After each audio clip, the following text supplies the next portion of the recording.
Hello everyone and welcome back to the channel. In this video I will show you how to fix Talkie AI not working or not loading problem.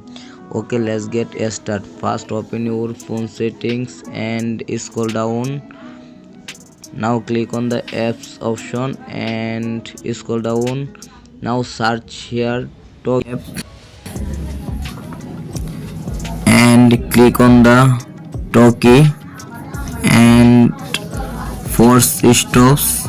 Okay, scroll down, then click on the storage, clear cache and clear data, delete.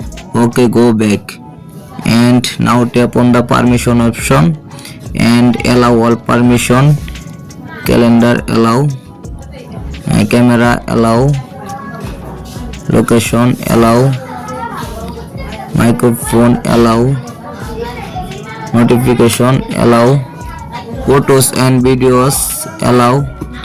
Okay, allow all permission. Okay, go back and go to your Play Store and now search here Talkie app and check update your Talkie app. My Talkie app already updated. Okay, go back and now check your internet or Wi-Fi connection. Okay, go back and restart your phone and reopen it again your phone and open your Talkie app.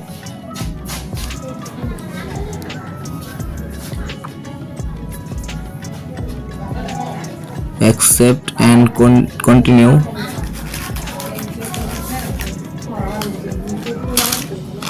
Confirm. Enter Talkie.